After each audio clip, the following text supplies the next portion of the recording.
Eu saúdo os irmãos com a graça e a paz do Senhor Jesus. Bom dia, amados, uma alegria, mais um dia que o Senhor nos deu para podermos continuar a nossa meditação no livro do profeta Jeremias. Eu sou o professor Fábio Machado e hoje estarei expondo os capítulos de 29 a 31. No capítulo 29, a disputa entre Jeremias e os falsos profetas ocorreu anteriormente pela pregação. Agora aqui será pela escrita. Ali tivemos mensagem contra mensagem. Aqui temos carta contra carta. Porque alguns dos falsos profetas são agora levados para o cativeiro na Babilônia, enquanto Jeremias permanece em sua própria terra. Dos versos 1 a 9, encontramos uma carta que Jeremias escreveu aos cativos na Babilônia, contra os profetas que eles tinham ali, na qual ele tenta instruí-los a se reconciliarem com o cativeiro em que se encontravam, objetivando levá-los a ficarem tranquilos debaixo dele e aproveitar o melhor dele, construindo casas e nelas habitando, cultivando a terra e usufruindo dos seus frutos, se casando, multiplicando suas famílias, buscando a prosperidade e a paz da cidade, e por ela orando ao Senhor. Ele os adverte a não darem ouvidos aos seus falsos profetas, que os alimentam com esperanças de um rápido livramento e retorno.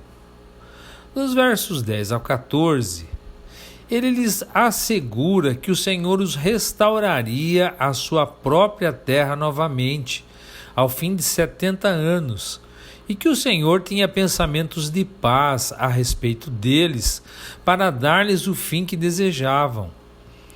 Então eles o buscariam e o encontrariam, pois agora o buscariam de todo o coração, e o Senhor se faria encontrar, e reuniria-os de todos os lugares de onde havia os lançado, e mudaria a sua sorte.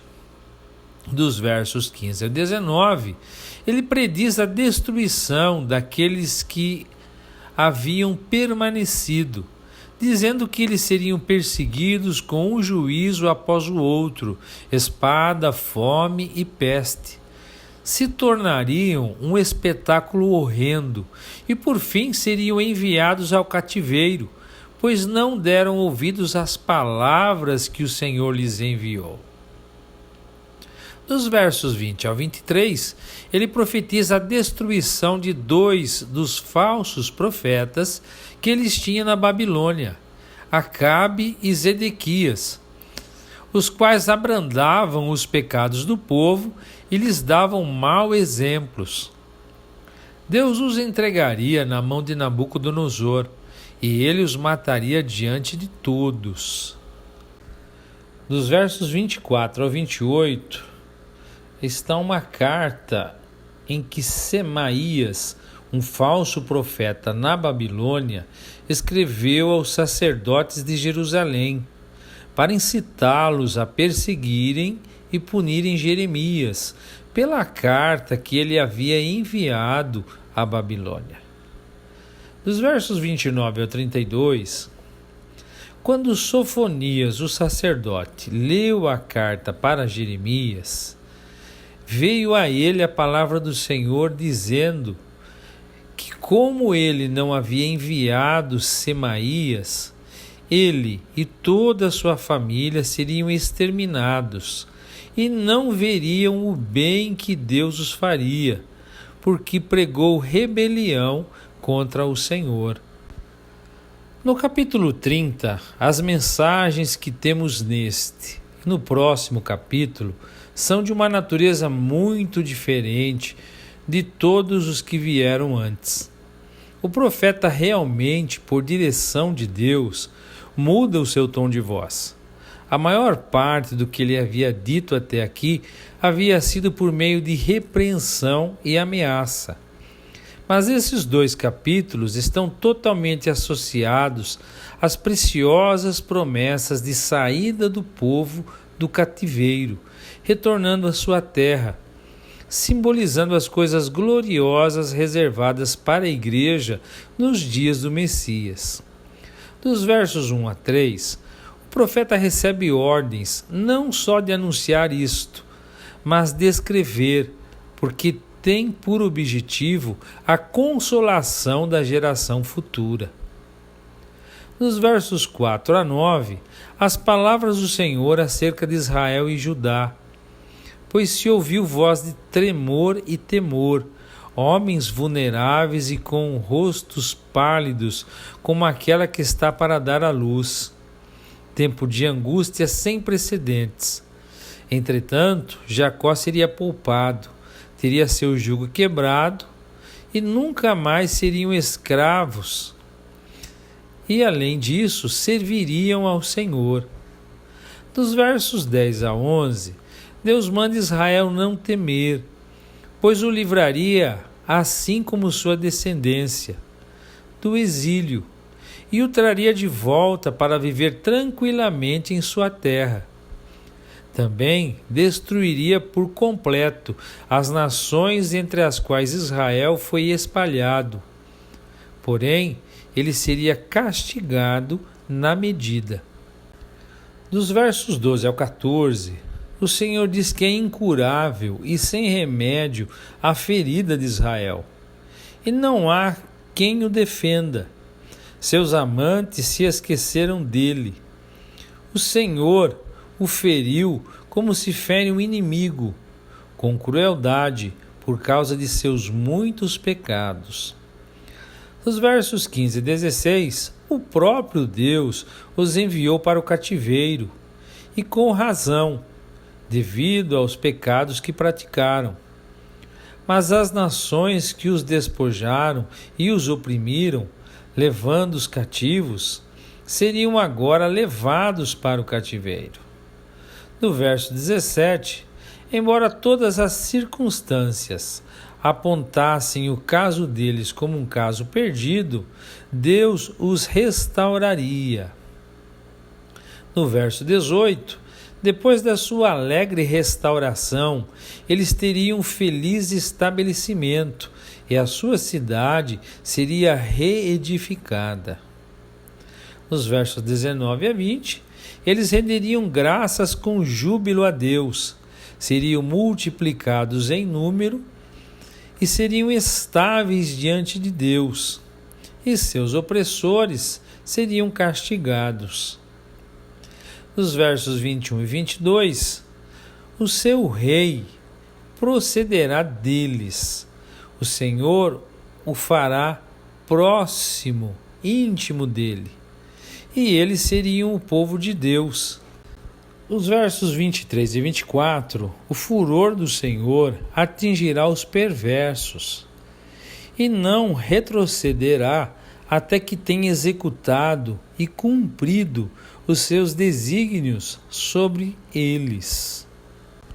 No capítulo 31, continua com as boas e consoladoras palavras que tivemos no capítulo anterior, para o incentivo dos cativos, assegurando-lhes que no devido tempo Deus os restauraria, os seus filhos, a sua própria terra. O Senhor faria deles uma nação grande e feliz de novo, especialmente enviando-lhes o Messias, quando muitas dessas promessas teriam seu pleno cumprimento em seu reino e por sua graça. Dos versos 1 a 6, eles serão povo de Deus, que os livrou da espada e lhes deu descanso, povo que foi amado e com benignidade atraído, que será reconstruído e se alegrará com danças, que plantará vinhas e gozará de seus frutos, porque haverá um dia em que os vigias convidarão o povo a subir a Sião, ao Senhor.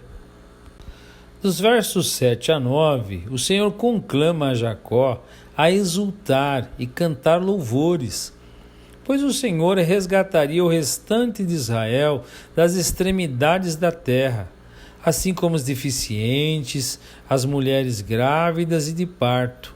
Voltariam em prantos, seriam guiados para não tropeçarem, porque o Senhor é seu Pai.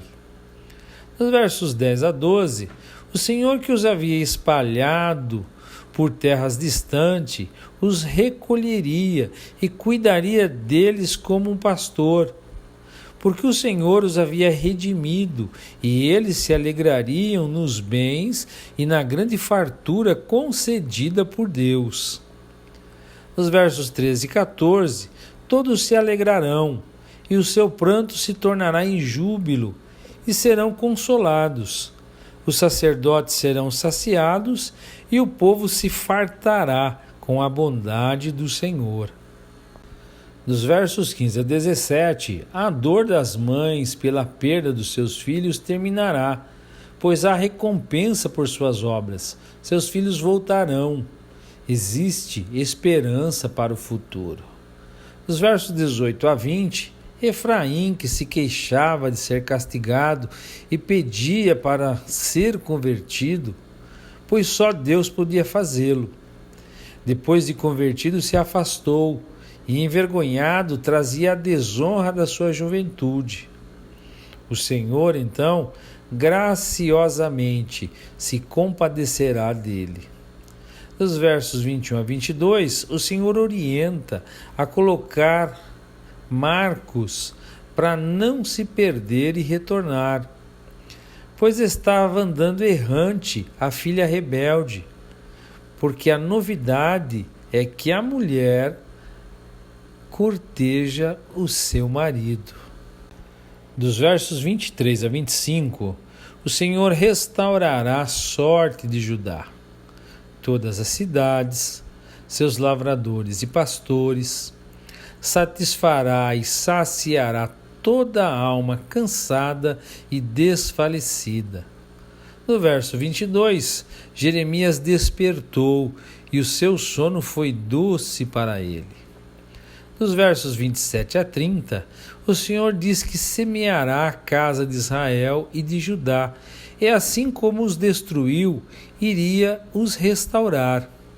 Além disso, não iriam dizer que os pais comeram uvas verdes e os filhos ficaram com os dentes enfraquecidos, mas cada um dará conta da sua própria iniquidade. Dos versos 31 a 34, Deus renovará a sua aliança com eles, não conforme a primeira que eles anularam. Nessa, ele imprimirá suas leis no coração.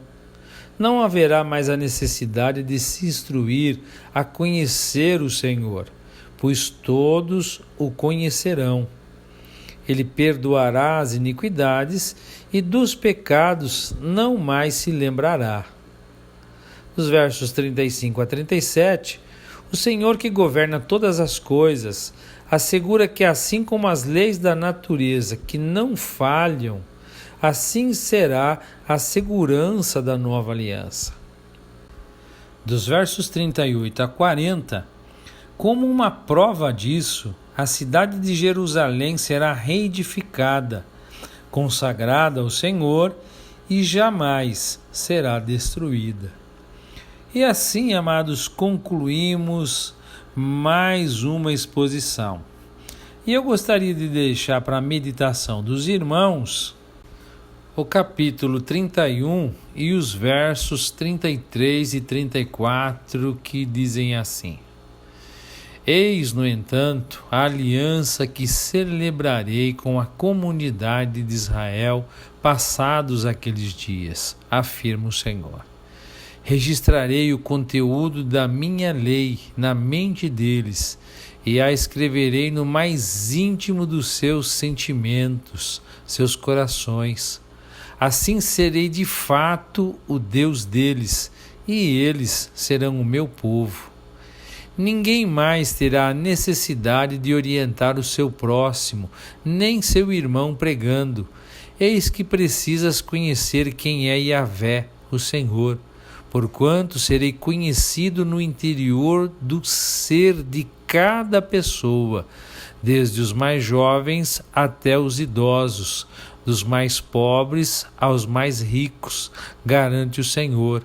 Porque eu mesmo lhes perdoarei a malignidade e não me permitirei recordar mais dos seus erros e pecados. Amados, quando nós lemos esse texto, nosso coração se alegra pelo cuidado e a providência de Deus em conceber uma aliança gloriosa, uma aliança graciosa, manifesta através de Jesus para as nossas vidas. A aliança da graça, o pacto da graça, em que o nosso Deus, ele passa a ter um relacionamento pessoal, íntimo com cada um de nós. E eu gosto dessa tradução, a King James, porque ela traz mais mastigado algumas coisas. Quando ele fala, porquanto serei conhecido no interior do ser de cada pessoa. Como está a sua intimidade com o Senhor? Como você tem experimentado essa intimidade e usufruído dela na sua vida? O que Deus quer de cada um de nós é que nós busquemos cada dia mais essa intimidade, essa proximidade, porquanto nós o amamos e Ele nos ama muito mais e quer, acima de tudo, sempre ser o nosso Deus. Amados, que Deus os abençoe e até amanhã, se Deus quiser.